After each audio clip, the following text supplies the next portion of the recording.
Welcome to the Rim Break Rodeo. We hope this video helps. In this video, I will explain how to use Framer CMS. Framer's content management system is a powerful, built-in tool that lets you manage your website's content separately from its design. This means you can create dynamic pages, like blogs or portfolios, and update them with ease.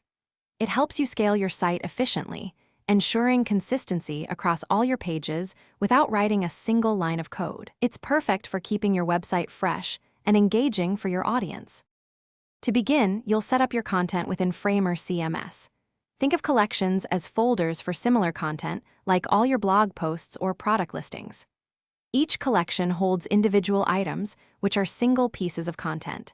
You can define various field types for these items, such as plain text for titles, rich text for detailed descriptions, images, dates, or links. Simply head to the CMS menu to create new collections or even import data from a CSV file. Once your content is structured, it's time to connect it to your design. Framer allows you to generate dynamic index and detail pages directly from your collections. You can easily link design elements, such as text layers for titles or image frames, to specific CMS fields. For a streamlined workflow, design your components directly on a CMS detail page. This automatically binds their properties. This powerful connection ensures your designs are always populated with the correct, dynamic content. Finally, publishing and managing your content is straightforward. When you're ready, simply click the Publish button to make your entire website, including all CMS content, live.